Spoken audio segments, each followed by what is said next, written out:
Bismillahirrahmanirrahim. Assalamualaikum warahmatullahi wabarakatuh.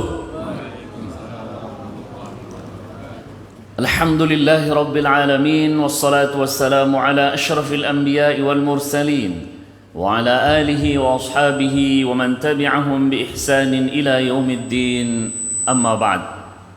Qala Allah Ta'ala fi kitabihil karim, a'udzu billahi minasy syaithanir rajim. Bismillahirrahmanirrahim. يا أيها الذين آمنوا اتقوا الله حق تقاته ولا تموتن إلا وأنتم مسلمون.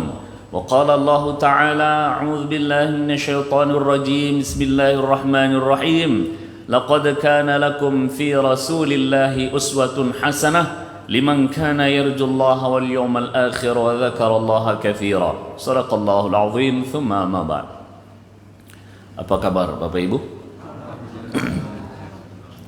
Alhamdulillah, kita syukur kepada Allah Subhanahu wa Ta'ala atas segala nikmat yang Allah berikan kepada kita. Banyak sekali nikmat yang Allah berikan kepada kita sehingga tidak akan mampu kita untuk menghitungnya. Allah hanya minta kepada kita untuk bersyukur. Syukur dengan lisan, mengucapkan Alhamdulillahi Rabbil Alamin, dan syukur dengan perbuatan, amalan yang Allah Subhanahu wa Ta'ala ridhai. Semoga nikmat-nikmat yang Allah berikan kepada kita ini bisa kita jadikan sarana untuk taqarrub kepada Allah, untuk mengharap ridhonya. Amin ya rabbal alamin. Selawat beriring salam kita junjukkan kepada Nabi besar Muhammad sallallahu alaihi wasallam. Allahumma salli wa sallim ala sayyidina Muhammad. Bapak Ibu jamaah Masjid Jami'atu Az-Zahidin yang dimuliakan Allah Ta'ala, melanjutkan kajian sirah Nabi besar Muhammad sallallahu alaihi wasallam di bulan Rajab ini. Bulan depan adalah bulan Sya'ban, lalu sesudahnya bulan Ramadan. Kita mohon kepada Allah, Allah berkahi kita di bulan Rajab ini, Allah berkahi kita di bulan Sya'ban, dan Allah sampaikan kita ke bulan Ramadan. Amin ya rabbal alamin. Bapak Ibu yang dimuliakan Allah Subhanahu wa Ta'ala, Rasulullah sallallahu alaihi wasallam berjumpa dengan Abu Bakar radhiyallahu anhu dan ditanya oleh Abu Bakar radhiyallahu anhu setelah Rasulullah sallallahu alaihi wasallam menyampaikan izin Allah untuk hijrah. Abu Bakar katakan, "As-suhbatu ya Rasulullah, apakah aku menjadi temanmu dalam perjalanan hijrah ini?" Rasulullah jawab, "As-suhbatu ya Abu Bakrin." Ya Abu Bakar, engkau menemaniku untuk perjalanan hijrah. Maka mulailah perjalanan hijrah Rasulullah sallallahu alaihi wasallam dari kota Makkah menuju kota Madinah. Sementara para sahabat sudah lebih dahulu hijrah ke kota Madinah. Apa yang dilakukan oleh Rasulullah sallallahu alaihi wasallam sesudahnya? Tentunya Rasulullah meninggalkan kota Mekah, kota tempat tinggalnya, kampung halamannya, tempat lahirnya. Di situ ada orang tuanya. Apakah berat untuk meninggalkan kota Mekah? Pastilah. Karena Mekah adalah ahabbul biladi ilallah, adalah merupakan kampung yang paling dicintai Allah dan kampung yang dicintai oleh Rasulullah sallallahu alaihi wasallam.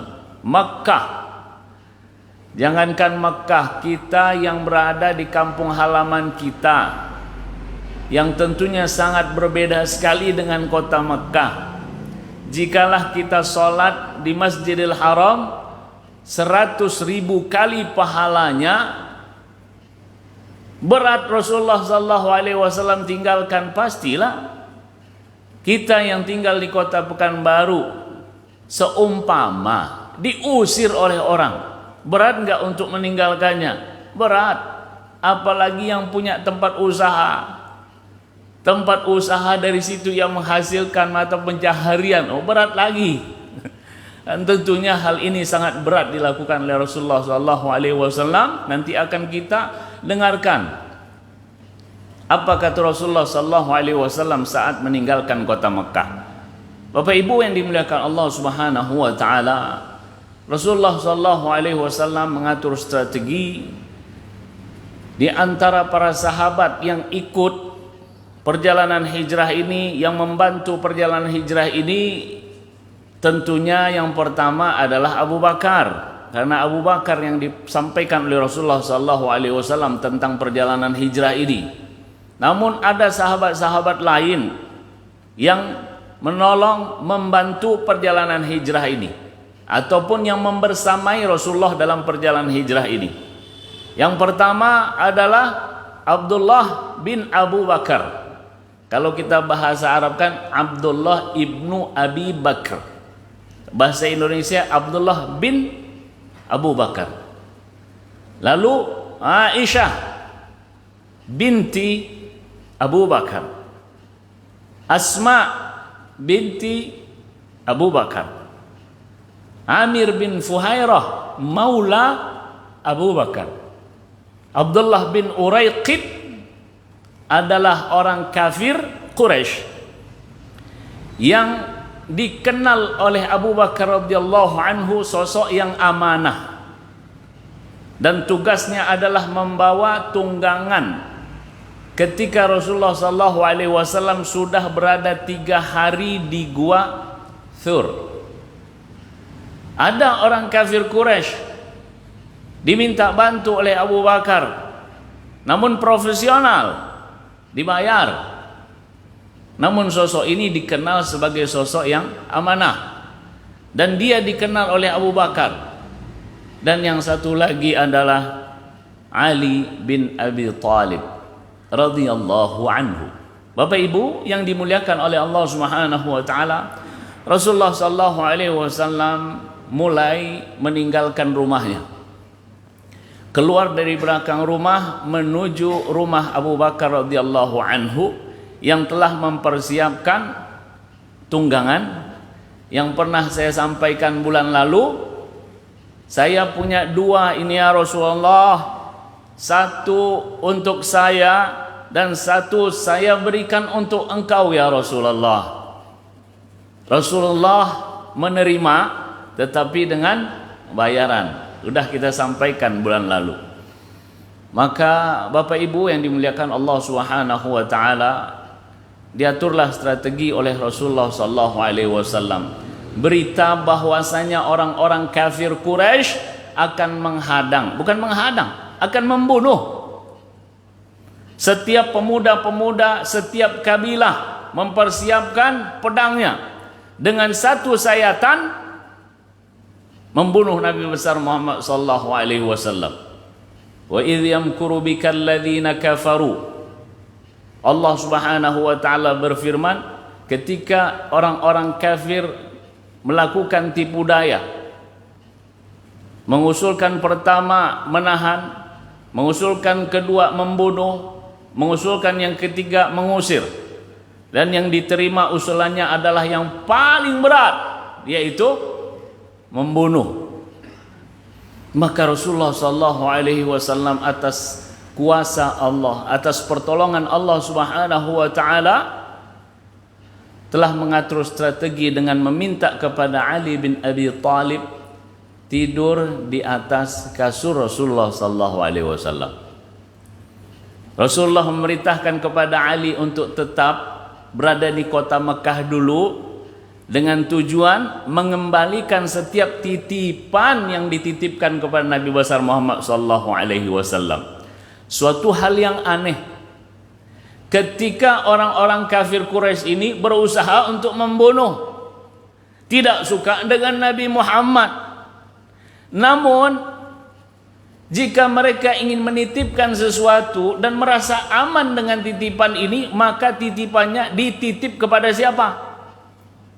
Nabi Muhammad SAW. Kan aneh Pak ya, ada orang yang dibenci, ada orang yang ada usaha untuk menyiksa, ada usaha untuk membunuhnya, tetapi mereka nyaman jika memiliki sesuatu untuk dititipkan. Kan aneh itu Pak, tidak suka tapi punya barang supaya aman, titipkan kepada Nabi besar Muhammad SAW.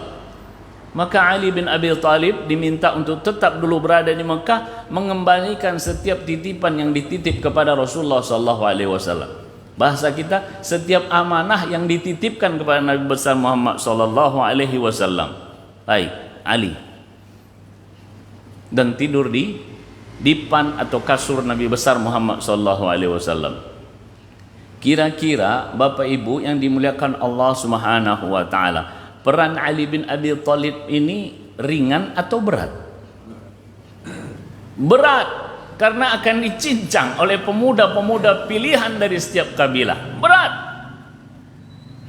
Tugas yang berat ini diberikan Rasulullah kepada siapa? Apakah kepada orang yang tak ada hubungan? Apakah kepada orang yang jauh? Enggak. Tapi diberikan tugas ini kepada kerabat dekat, anak daripada Abu Talib. Rasulullah anak Abdullah bin Abdul Muttalib. Ali anak Abu Talib bin Abdul Muttalib. Apanya berarti Bapak Ibu? Sepupu. Ali bin Abi Talib, Ali bin Abi Talib bin Abdul Muttalib, Muhammad bin Abdullah bin Abdul Muttalib. Kerabat dekat sekali. Tetapi tugasnya berat, Pak. Tugas yang siap untuk dicincang. Kalaulah kita mengambil pelajaran di sini, sungguh tugas yang berat itu diberikan kepada orang yang dekat. Dan begitu Pak ya. Jangan tugas-tugas yang di situ istilah kata kita adalah basah orang-orang dekat kita. Ada tugas-tugas yang berat diberikan kepada orang yang nggak ada hubungan dengan kita. Pelajaran yang sangat luar biasa dari Nabi besar Muhammad SAW. Maka Ali bin Abi Thalib ditugaskan di tempat yang berat, siap untuk menerima tipu daya, siap untuk menerima apa-apa yang akan dilakukan oleh pemuda-pemuda pilihan setiap kabilah Quraisy. Rasulullah SAW biasa di malam hari, biasanya Rasulullah SAW di pertiga malam itu dari rumah menuju masjid untuk melaksanakan sholat. Di waktu tersebutlah Rasulullah SAW dengan kehendak Allah Subhanahu wa taala keluar, sementara pemuda-pemuda pilihan itu sudah mengelilingi rumah Rasulullah SAW. Tidak ada celah kecuali di situ ada pemuda-pemuda yang siap untuk membunuh Nabi besar Muhammad SAW. Bapak Ibu bayangkan rumah dikelilingi oleh pemuda yang siap membunuh. Keluar mati, berada di dalam dimasuki dan juga mati. Namun subhanallah, lihat kekuasaan Allah Subhanahu wa taala.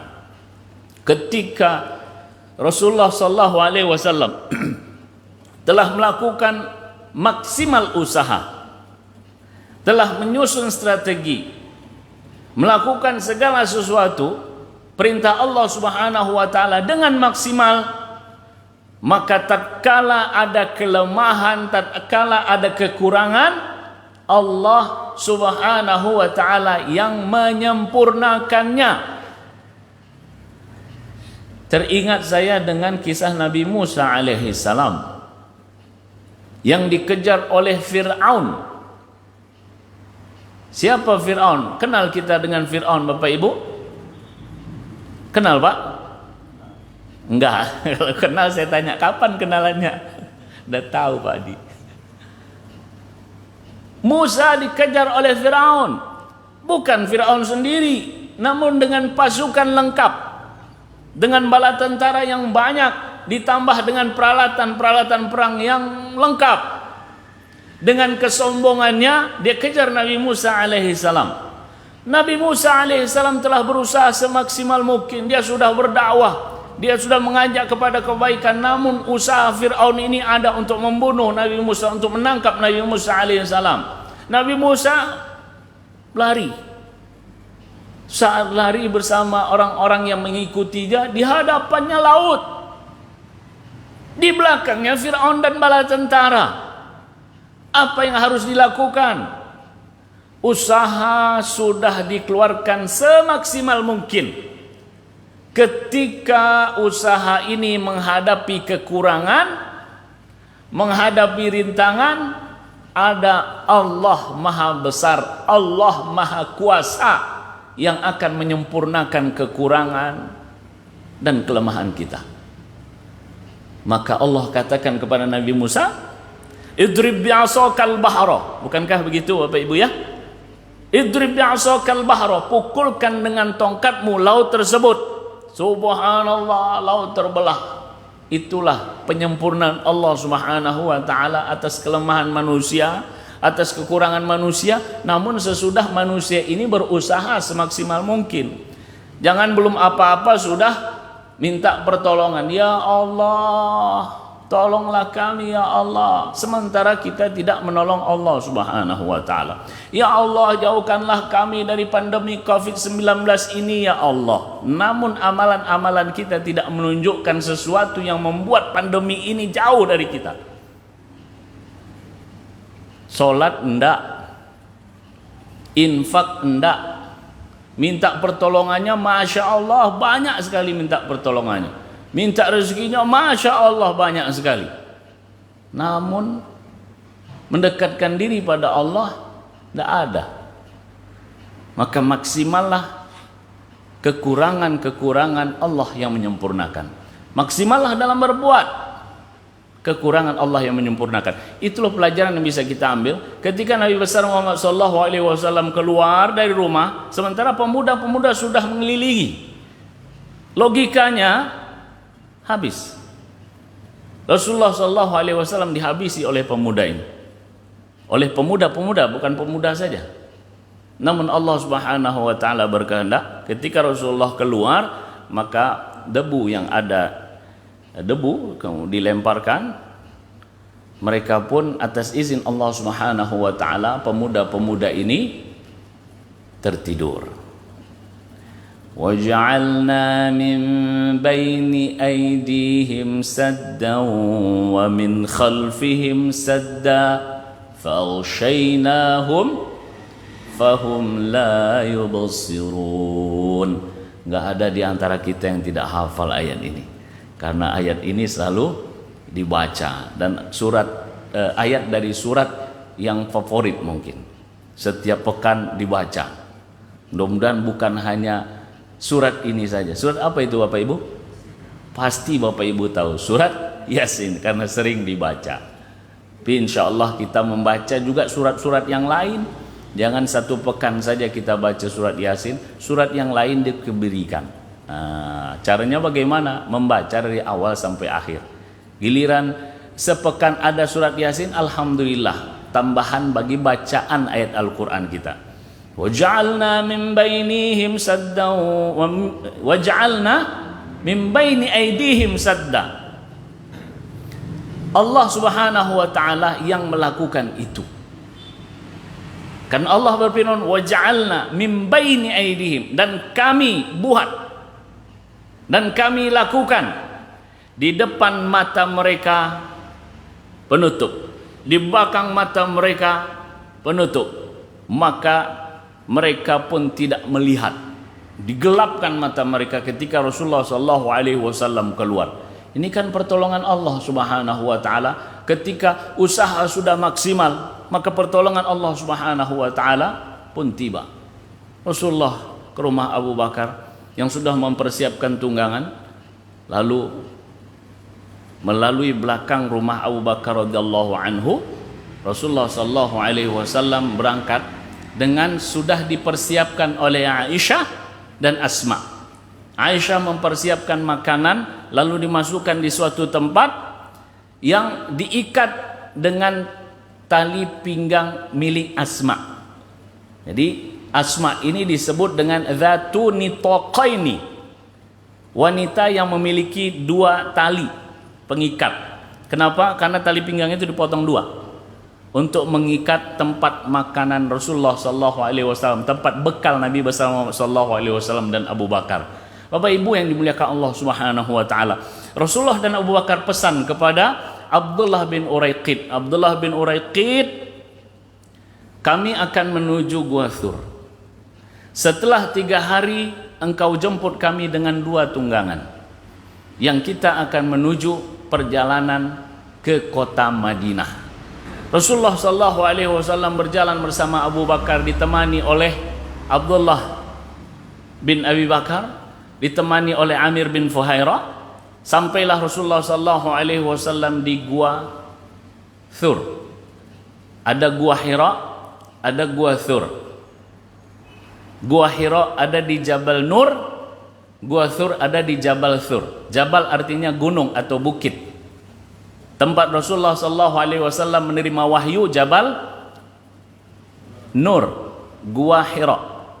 Tempat Rasulullah sallallahu alaihi wasallam transit sebelum melanjutkan ke kota Madinah, berhenti sejenak di gua Thur. Maka Rasulullah sallallahu alaihi wasallam pergi, sampailah di gua Thur. Sebelum masuk, kita lihat bentuk cinta Abu Bakar radhiyallahu anhu kepada Rasulullah. Sebagaimana Abu Bakar radhiyallahu anhu sayang, cinta, kasih, sehingga telah mempersiapkan tunggangan sebelum hijrah. Sayang, cinta, kasih Abu Bakar kepada Rasulullah sallallahu alaihi wasallam terlihat pada masa akan masuk gua Thur. Apa yang dilakukan oleh Abu Bakar radhiyallahu anhu? Tunggu ya Rasulullah, saya masuk gua ini dulu.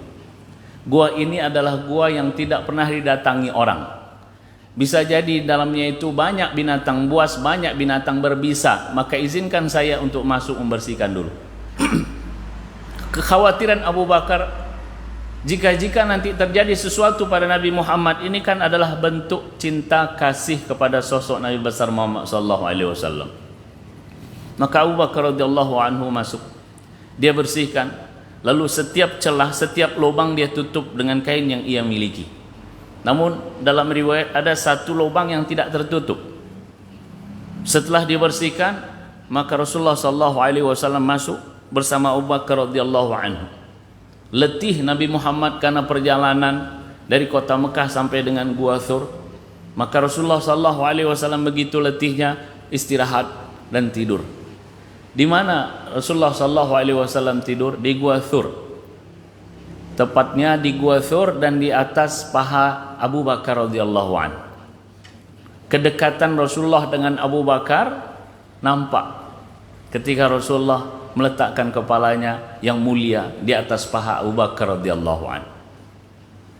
Tertidurlah Rasulullah. Saat tertidur, Abu Bakar radhiyallahu anhu kakinya kena binatang berbisa. Kalaulah kita yang digigit binatang berbisa itu, apakah kita diam atau bersuara? Teriak dan lari. Cit, kata kalajengking itu. Mendekat saja sudah teriak kita. Bagaimana digigit? Maka kaki Abu Bakar kena binatang berbisa ini. Abu Bakar tahan, tidak bersuara. Kenapa? Sayang kepada Rasulullah yang sedang istirahat. Jangan sampai dengan suara Rasulullah SAW terbangun. Rasulullah dalam keadaan istirahat. Begitu sayangnya Abu Bakar sehingga tidak mau bersuara. Namun ada sesuatu yang tidak bisa ditahan oleh Abu Bakar radhiyallahu anhu. Apa itu? Air mata. Tidak bisa ditahan. Kalaulah bisa ditahan dimasukkan lagi. Tapi air mata tidak bisa ditahan, menetes di wajah Rasulullah sallallahu alaihi wasallam. Terbangun Nabi besar Muhammad sallallahu alaihi wasallam. Kenapa wahai Abu Bakar? Ya Rasulullah, kaki saya kena binatang berbisa. Izin Allah Subhanahu wa taala melalui Rasulullah sallallahu alaihi wasallam, maka kaki Abu Bakar radhiyallahu anhu sembuh. Bapak Ibu yang dimuliakan Allah Subhanahu wa taala, kalau saya berusaha mengambil pelajaran, sungguh kesembuhan kita itu bisa dengan melaksanakan apa yang dilakukan oleh Rasulullah sallallahu alaihi wasallam. Perintah Allah yang juga diperintah oleh Rasulullah sallallahu alaihi wasallam kita lakukan, maka saat kita sakit insyaallah sembuh. Di antaranya adalah ketika seseorang sakit ada perintah untuk dawu maradakum bis sadaqah. Dawu mardakum bis sadaqah. Obatilah orang-orang yang sakit di kalangan kamu itu dengan sedekah. Sedikit saya mengambil cerita tentang sedekah ini. Ada seorang ibu dan bapak, suami istri.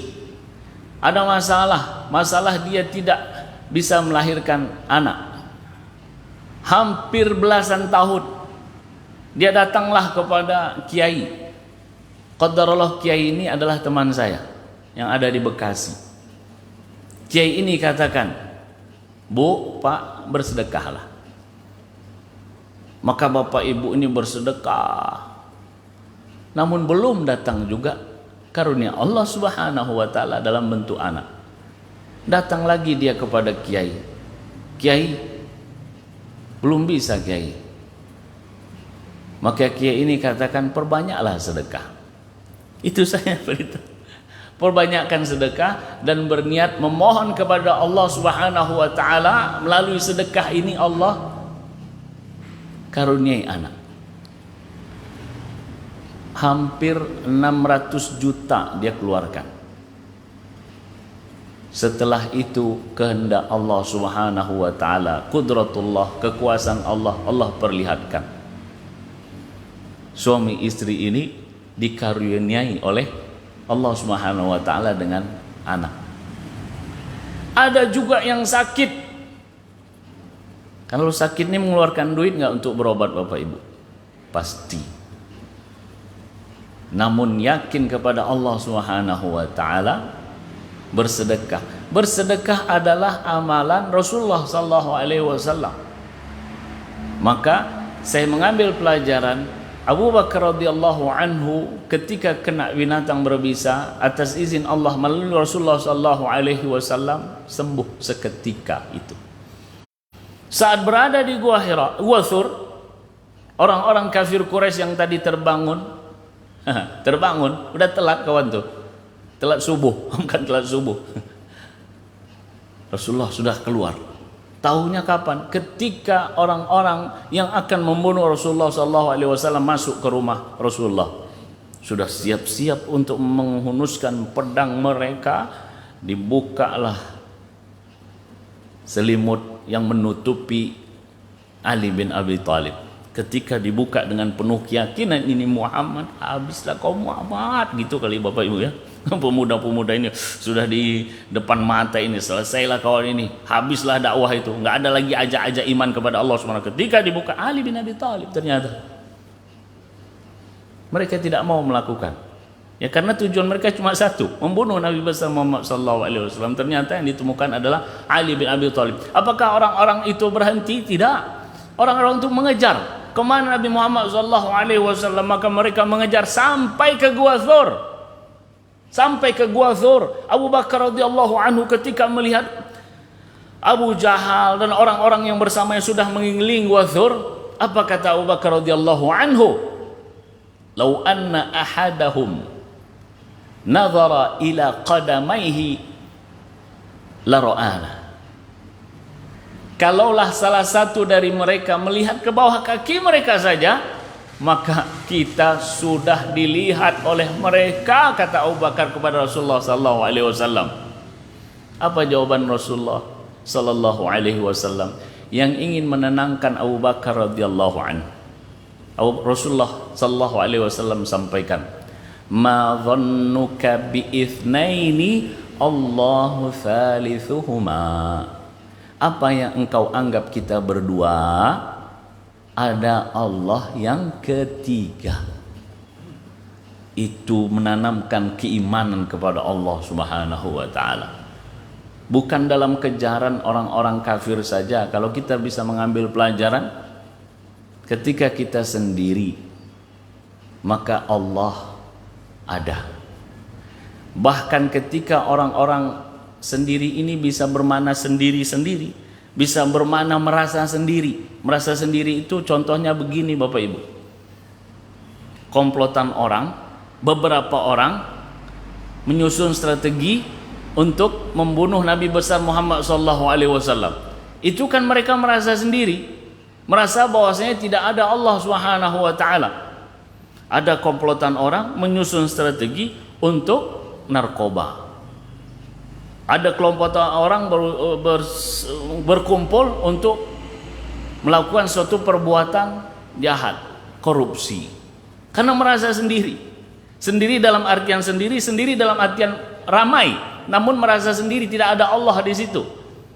Maka kamu nanti dapat 50.000, yang sisanya bagikan ke sini. Itu kan diatur strategi, menganggap bahwasanya Allah tak ada. Terjadilah korupsi dalam jumlah yang banyak. Maka itu suatu keyakinan yang ditanamkan oleh Rasulullah SAW. Di saat kita merasa sendiri, ada Allah. Abu Bakar radhiyallahu anhu, ma dhannuka bi itsnaini, Abu Bakar, ma dhannuka bi itsnaini Allahu thalithuhuma. Apa yang kau anggap kita ini berdua, ada Allah. Yakinlah Allah melihat, yakinlah Allah Subhanahu wa taala akan menjaga, yakinlah Allah Subhanahu wa taala akan melindungi karena kita melakukan perintah Allah Subhanahu wa taala. Makanya di awal tadi dalam pembukaan saya katakan kita punya amalan yang membuat Allah Subhanahu wa taala layak menjaga dan melindungi kita. Apalagi suasana pandemi Covid-19 ini. Jadi kita berusaha untuk mempunyai amalan yang dengan amalan itu Allah jaga kita, Allah lindungi kita. Minimal yang wajib-wajib saja kita lakukan dengan sempurna. Insya Allah Allah jaga. Bapak Ibu yang dimuliakan Allah Subhanahu wa taala, orang-orang kafir Quraisy khususnya Abu Jahal, gak mungkin ini ada Abu Bakar, ada Muhammad sallallahu alaihi wasallam di dalam Gua Thur. Kenapa gak mungkin? Kita semua tahu. Ada sarang burung, ada telur dan burungnya.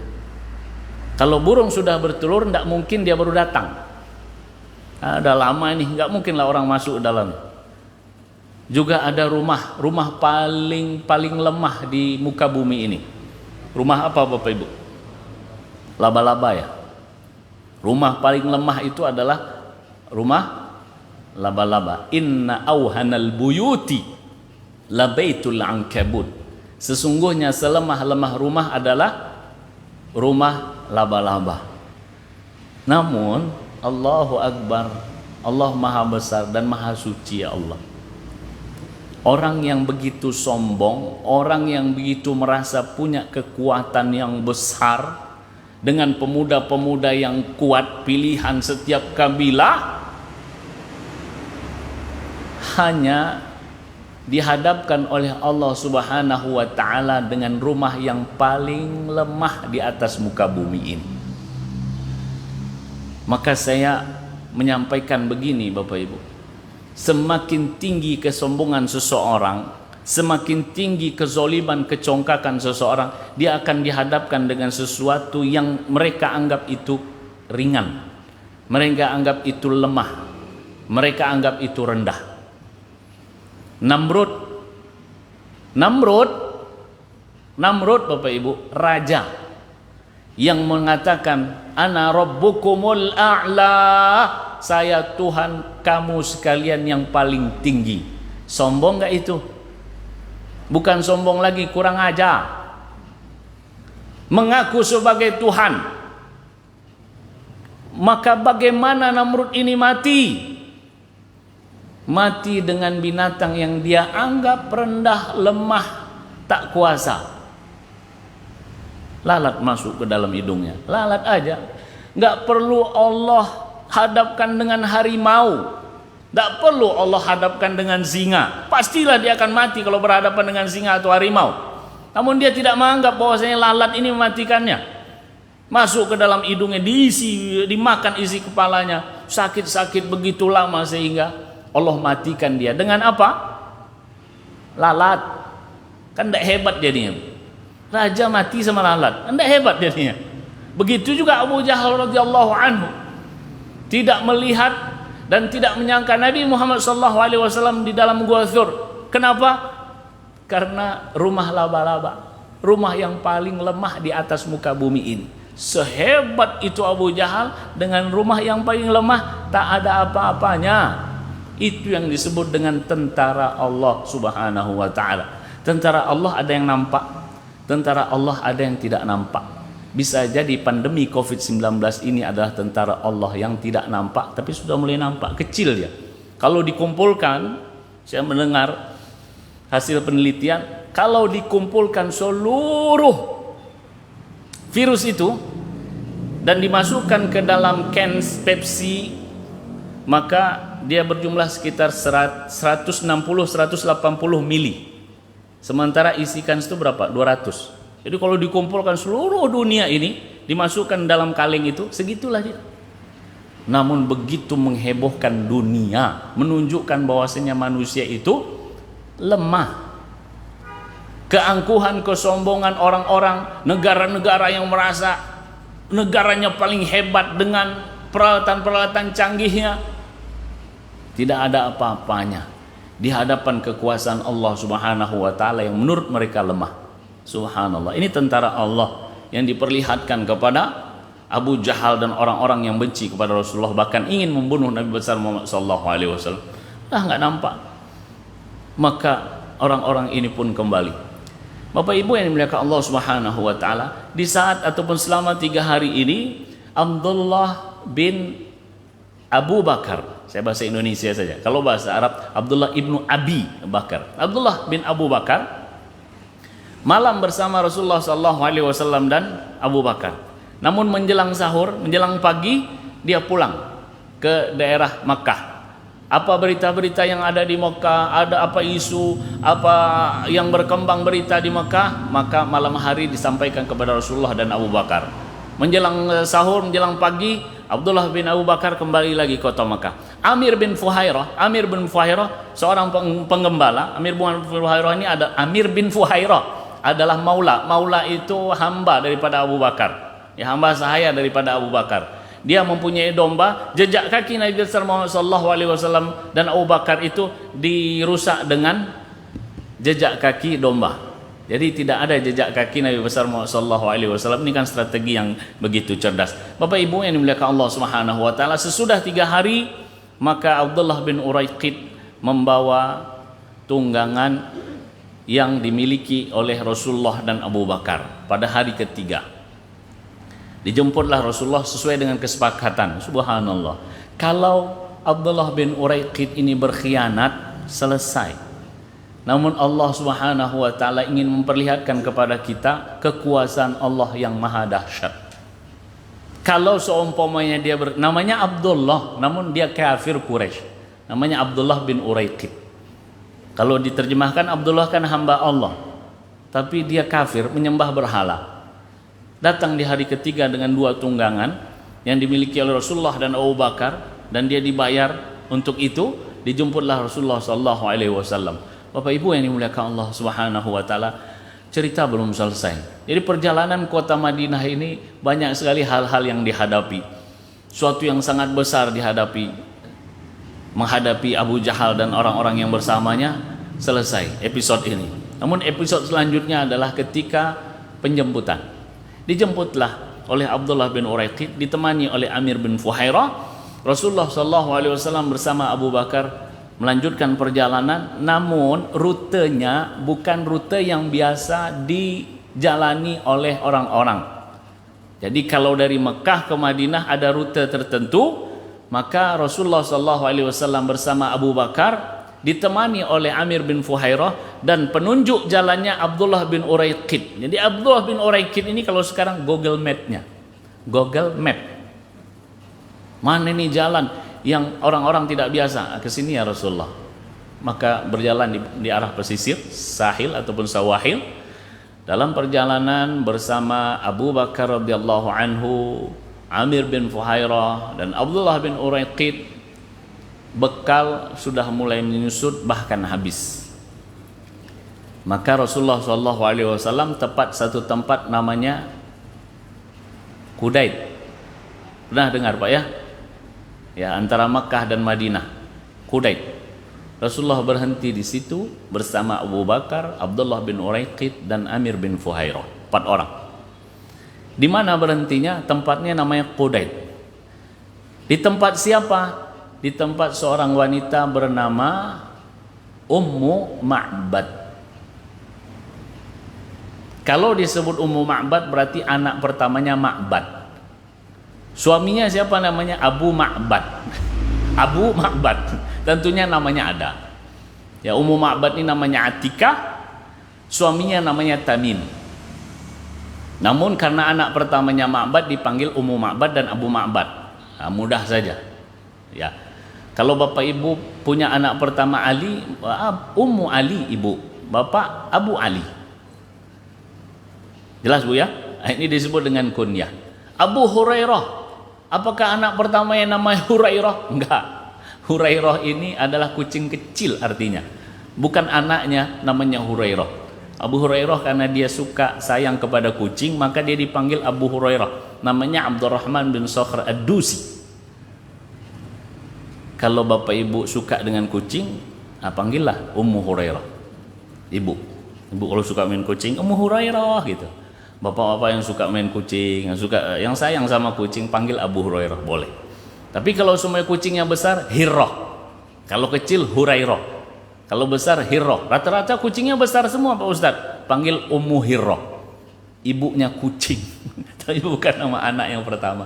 Nah Bapak Ibu yang dimuliakan Allah Subhanahu wa taala, Abu Bakar ataupun Rasulullah, Abu Bakar, Abdullah bin Uraiqid dan Amir bin Fuhairah berhenti di satu tempat yang dimiliki oleh Ummu Ma'bad. Ada tenda di situ. Kebiasaan Ummu Ma'bad adalah sosok wanita yang dermawan. Walaupun dia punya apa adanya lah begitu, namun dermawan. Dia suka duduk di depan tendanya, setiap orang yang lewat, jika dia punya makan dan minuman dia kasih. Dia tidak dikenal di Makkah, namun Allah Subhanahu wa taala memperkenalkan kepada kita nama Ummu Ma'bad ini. Kenapa? Karena ada peristiwa Rasulullah SAW di situ. Namun wanita ini wanita yang baik. Dia udah tua, tapi kuat, cerdas, pintar. Rasulullah lewat, perbekalan sudah mulai habis. Rasulullah SAW bertanya kepada Ummu Ma'bad, wahai Ummu Ma'bad, apakah ada minuman dan makanan yang bisa kami beli? Kami beli, bukan mintalah. Kami musafir nih, kasihlah, nggak begitu. Ada makan dan minuman, kalau ada kami beli. Ummu Ma'bad menyampaikan nggak ada. Ini musim-musim yang kering, nggak ada. Apakah engkau punya domba? Ada, tapi domba-dombanya tidak mempunyai kandungan susu, kurus-kurus semuanya. Nah ada satu domba yang berada di samping tenda, itu dipisahkan dari domba-domba yang lain. Rasulullah lihat itu, kenapa ini dipisahkan? Dia tidak kuat kalau jalan-jalan, makanya aku taruh di situ. Udah loyo, dia udah lemah, tidak bisa ngapa-ngapa. Lihat Bapak Ibu ya, domba yang dipisahkan dari domba-domba yang lain karena tidak ada harapan. Kandungan susunya tidak ada, diajak jalan jatuh-jatuh. Ya udah, akhirnya Rasulullah SAW menyampaikan, boleh nggak saya memerah susu ini, domba ini? Ibu kalau punya domba seperti itu heran nggak? Ada orang yang datang, boleh nggak saya memerah susu domba ini? Heran lah, apa? Ya, domba sudah tua, sudah dipisahkan, tidak mampu berjalan. Namun Rasulullah mengatakan, jika engkau mengizinkan, maka saya akan memerah susu domba ini. Ya silakan, silakanlah, kata Ummu Ma'bad. Rasulullah SAW mengelus kandungan, mengelus apa ya, daerah susu daripada domba tersebut. Atas kehendak Allah Subhanahu wa taala kakinya melebar dan kantong susu daripada kambing ini penuh. Apa yang dilakukan Rasulullah? Rasulullah meminta kepada Ummu Ma'bad tempat, di situ dimasukkan air susu dan diberikan kepada Ummu Ma'bad. Ummu Ma'bad minum sampai kenyang. Yang haus tadi siapa Bapak Ibu? Yang haus tadi siapa? Orang yang dalam perjalanan atau orang yang sedang duduk? Tapi lihat itu, lihat akhlak Nabi kita Muhammad SAW. Yang punya domba ini adalah Ummu Ma'bad. Maka bentuk pemulihan, penghormatan Rasulullah SAW. Rasulullah, Bapak Ibu, Rasulullah yang jelas masuk surga, yang tak bersalah, tak berdosa, namun tetap mengharap pahala dari Allah Subhanahu wa taala. Mendahulukan orang. Diberikan kepada Ummu Ma'bad sampai kenyang. Lalu diberikan kepada para sahabat tiga ini, Abu Bakar radhiyallahu anhu, para sahabat dua maksudnya. Yang satunya Abdullah bin Uraiqid. Abu Bakar radhiyallahu anhu, Amir bin Fuhairah dan Abdullah bin Uraiqid diberi minum sampai kenyang. Kenyang memang kan perjalanan masih jauh. Kalau sampai setengah-setengah perjalanan nanti lewat pula. Maka sampai kenyang. Abu Bakar minum sampai kenyang. Bagaimana tidak minum sampai kenyang? Ini dari pemberian Allah Subhanahu wa taala melalui Rasulullah sallallahu alaihi wasallam yang jelas halalnya. Saya teringat dengan Imam Syafi'i kalau begitu. Imam Syafi'i ketika datang ke rumah Ahmad bin Hambal, sama-sama orang yang kita sebut mazhab.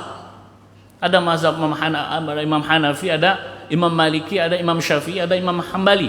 Ini 4 saya urutkan. Hanafi, Maliki, Syafi'i, Hambali. Imam Syafi'i ketika berada di rumah Imam Ahmad bin Hambal, anak Ahmad bin Hambal ini mempersiapkan makanan dan menaruhnya di kamar Al-Imam Syafi'i dan menyediakan juga air untuk berwudu. Ketika pagi, ini anaknya memperhatikan, anak Ahmad bin Hambal memperhatikan apa yang dilakukan oleh Imam Syafi'i.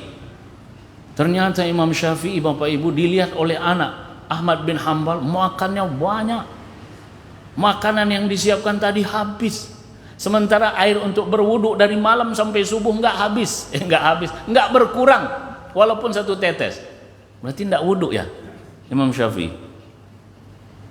Maka anak Ahmad bin Hambal bertanya kepada Ahmad bin Hambal, mana Syekh ini? Katanya Ustadz, banyak aja makannya. Nah, itu Bapak Ibu ya, kalau ada Ustadz yang makannya banyak, jangan curiga. Ahmad bin Hambal menyampaikan kepada anaknya, tanyalah Imam Syafi'i, engkau tanya kepada dia, kenapa makannya habis tapi air wudhu enggak berkurang dari malam sampai subuh. Maka ditanyakanlah, dan heran juga anak ini enggak sholat malam Imam Syafi'i itu katanya. Maka ditanya kepada Imam Syafi'i, kenapa engkau wahai Imam Syafi'i makan banyak sekali? Maka dijawab oleh Imam Syafi'i, saya makan banyak karena yakin makanan di sini halal. Nah, gitu ya Ibu ya. Kalau saya ibu bapak undang ke rumah, saya makan banyak, berarti saya yakin makan di rumah itu halal. Kalau ada teh itu habis, berarti saya yakin teh itu halal. Kalau enggak habis, enggak boleh, mubazir. Tapi itu yang dilakukan oleh Imam Syafi'i, karena saya yakin makanan minuman yang ada di rumahmu ini adalah halal, maka saya habiskan. Air kenapa tidak habis? Karena semalaman saya tidak tidur. Dan kenapa saya tidak sholat malam? Karena saya membaca hadis Rasulullah SAW, ya Nughair ma fa'alan Nu'air, wahai anak kecil, ya Umair maksudnya, ya Umair ma fa'alan Nughair. Kan ada seorang bernama Umair, burung yang dia miliki mati. Nah, itu hadis Rasulullah SAW. Ya siapa saya sebut tadi? Ya Umair, ma fa'alan Nughair, wahai Umair, kenapa dengan Nughair? Nama burung itu, burung kecil. Hadis itu saya kaji, dari hadis itu saya mengeluarkan 70 hukum. Nah, itu yang membuat saya nggak tidur. Jadi ulama begitu, tidak tidurnya belajar, bukan tidak tidurnya nauzubillah nggak perlu saya sebut. Ya, ini ulama. Jadi tidak tidurnya itu belajar. Kenapa saya tidak berwudu? Karena saya tidak tidur. Jadi air itu tidak digunakan. Oh, begitu. Nah, kembali kepada tadi Bapak Ibu yang dimuliakan Allah Subhanahu wa taala. Abu Bakar radhiyallahu anhu minum, Amir bin Fuhairah minum sampai kenyang. Itu menunjukkan karena sesuatu ini diberikan oleh Nabi Muhammad. Sayalah ataupun kita membayangkan kalau Nabi, ya Allah, nanti insya Allah kita jumpa di surga ya Ibu ya. Ya Bapak, insya Allah mudah-mudahan, amin ya Rabbal Alamin. Allah pertemukan kita dengan Nabi besar Muhammad sallallahu alaihi wasallam, meminum dari telaga Al-Kautsar, surga. Amin ya Rabbal Alamin. Para sahabat, di antaranya 2 Amir bin Fuhairah dan Abdullah bin Ikut, bukan Amir bin Fuhairah dan Abu Bakar radhiyallahu anhu minum selesai, lalu Rasulullah sallallahu alaihi wasallam minum terakhir, paling terakhir. Udah kenyang semua, baru Rasulullah sallallahu alaihi wasallam minum dan mengumpulkan air susu untuk ditinggalkan buat Ummu Ma'bad. Bapak Ibu yang dimuliakan Allah, Rasulullah berangkat pergi bersama Abu Bakar, Amir bin Fuhairah dan Abdullah bin Uraikid. Kenapa Ustaz ulang-ulang nama ini? Agar kita hafal. Kalau Muhammad kita hafal, Abu Bakar kita hafal. Yang 2 ini kadang lupa, Amir bin Fuhairah dan Abdullah bin Uraikid. Ingat ya, Abdullah bin Uraikid yang kafir, Amir bin Fuhairah maula, hamba sahaya Abu Bakar radhiyallahu anhu. Pergilah Rasulullah bersama rombongan, suami Ummu Ma'bad datang dengan membawa domba yang sempoyongan, yang loyo, lemah. Ya begitulah kondisi dombanya. Diriwayatkan dalam sirah seperti itu. Ya jalannya hendak lurus lah, menandakan bahwasanya domba-domba yang tidak bisa diharapkan air susunya ada. Jalan aja susah, menunjukkan lemahnya. Sampailah Abu Ma'bad dan dia heran melihat kok banyak air susu ini. Dari mana dapatnya Ummu Ma'bad? Domba-domba yang ada di rumah itu loyo, lemah dan tidak punya kandungan susu. Dari mana air susu ini? Ditanya oleh Abu Ma'bad. Nah, Bapak Ibu yang dimuliakan Allah Subhanahu wa taala, Ummu Ma'bad menyampaikan air susu ini ketika datang seseorang, dan Ummu Ma'bad menyebutnya dengan seseorang yang mubarak, yang penuh berkah. Dialah yang membuat domba tadi yang kurus, yang tidak ada harapan, ternyata atas izin Allah Subhanahu wa taala, ini bahasa saya, yang melalui dialah air susu ini ada. Maka suaminya menyampaikan kepada Ummu Ma'bad. Ini banyak diceritakan di dalam riwayat tentang Ummu Ma'bad ini. Saya ingin menyampaikan kepada Bapak Ibu yang dimuliakan Allah Subhanahu wa taala apa yang disampaikan oleh Ummu Ma'bad tentang gambaran Nabi Muhammad. Ternyata Ummu Ma'bad ini diam-diam memperhatikan dari ujung kepala sampai bawah kaki Nabi Muhammad SAW, alisnya, matanya, hidungnya, dagunya, pundaknya, rambutnya. Masya Allah, itu kalah mungkin kalau ada yang punya handphone memoto Nabi Muhammad. Ya dulu karena tidak ada ya, tapi penggambaran daripada Ummu Ma'bad ini sangat detail. Namun kita tidak boleh menggambar Nabi Muhammad SAW, karena sesempurna-sempurnanya kita menggambar, tidaklah sempurna menggambarkan Nabi besar Muhammad SAW. Maka Ummu Ma'bad menyampaikan kepada suaminya, bagaimana bentuk orang yang datang itu, yang engkau katakan orang yang penuh keberkahan. Nah ini saya sampaikan dalam bahasa Arab, saya terjemahkan. Mudah-mudahan ini gambaran tentunya tidak akan sempurna. Ya, apa yang saya sampaikan ini tidak akan sempurnanya Rasulullah SAW. Apa kata Ummu Ma'bad? Orangnya begini Pak, dia sangat tampan, wajahnya memancarkan sinar, bagus perawakannya, tidak gemuk, tidak kecil kepalanya, tampan rupawan, bola matanya hitam legam, bulu matanya panjang, suaranya nyaring, dan lehernya jenjang, jenggotnya lebat, bulu matanya panjang. Udah tadi ya. Matanya jeli bagaikan bercelak, alisnya panjang melengkung dengan kedua ujung yang bertemu. Allahu Akbar, Allahu Akbar. Rambutnya hitam legam, bila diam dia tampak berwibawa, bila berbicara tampak menakjubkan. Amat bagus dan elok dilihat dari kejauhan, amat tampan dipandang dari dekat. Manis tutur katanya, tidak pendiam, tidak pula banyak bicara yang tak berguna. Ucapannya bak untayan marjan, perawakannya sedang, tidak dipandang remeh karena pendek, tak pula enggan mata memandangnya karena terlalu tinggi. Dia bagai pertengahan antara dua dahan. Dia yang paling tampan dan paling mulia dari ketiga temannya yang lain. Dia memiliki teman-teman yang mengelilinginya. Bila dia berbicara, mereka mendengarkan ucapannya baik-baik. Bila dia memerintahkan sesuatu, mereka dengan segera melayani dan menaati perintahnya. Dia benar-benar disegani dan pantas menjadi pemimpin yang disenangi pengikut-pengikutnya. Dia tak pernah bermuka masam dan tak suka mengeluh. Itu gambaran Ummu Ma'bad tentang Nabi kita Muhammad SAW disampaikan kepada suaminya. Bapak Ibu yang dimuliakan Allah Subhanahu wa taala, kalau ada ibu menceritakan tentang sosok laki-laki kepada suaminya, kira-kira suaminya bagaimana?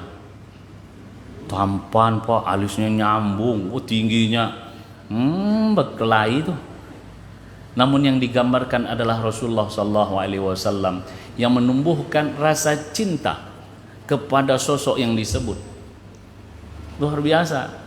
Karena yang digambarkan oleh Nabi Muhammad, Abu Ma'bad ini pun Masya Allah. Maka Abu Ma'bad ketika mendengar itu, dia katakan, demi Allah, itulah ciri-ciri orang yang sedang dicari oleh orang-orang Quraisy. Tapi orang Quraisy ini mencarinya untuk membunuh, itu pula melesetnya mereka. Abu Ma'bad ini terharu, heran, karena alasan-alasan yang telah mereka terangkan. Sejak awal aku sudah tertarik dan ingin menjadi pengikutnya, dan jika ada kesempatan maka aku akan melakukannya. Jadi Abu Ma'bad timbul rasa cinta kepada Nabi besar Muhammad SAW dan berusaha untuk masuk Islam, dan keduanya nanti masuk Islam dan hijrah bersama Rasulullah SAW. Bapak Ibu yang dimuliakan Allah Subhanahu wa taala, saya izin karena sudah syuruk ya. Sebenarnya ada satu kisah lagi yang akan saya sampaikan, namun perlu waktu sekitar 10 menit. Sementara saya juga ada acara jam 7, jadi kita cukupkan dulu. Semoga apa yang saya sampaikan ini menambah cinta kita kepada Nabi besar Muhammad sallallahu alaihi wasallam. Pesan saya, yang jago menggambar jangan menggambarkan apa yang saya sampaikan tadi. Ya, itu adalah Rasulullah sallallahu alaihi wasallam yang sempurna. Hebat pun kita dalam menggambar, tidak akan sesempurnanya Nabi Muhammad sallallahu alaihi wasallam. Terima kasih kepada Bapak Ibu sekalian yang dimuliakan Allah Subhanahu wa taala atas perhatiannya. Insyaallah pekan depan kita akan menyampaikan tentang kisah Suraqah dalam perjalanan Rasulullah SAW menuju kota Madinah. Atas perhatiannya sekali lagi saya mengucapkan terima kasih, dan kita minta ampun kepada Allah Subhanahu wa taala atas segala kesalahan dan dosa, dan kepada Bapak Ibu sekalian saya mohon maaf. Subhanakallahumma wa bihamdika asyhadu an la ilaha illa anta astaghfiruka wa atubu ilaik. Wassalamualaikum warahmatullahi wabarakatuh.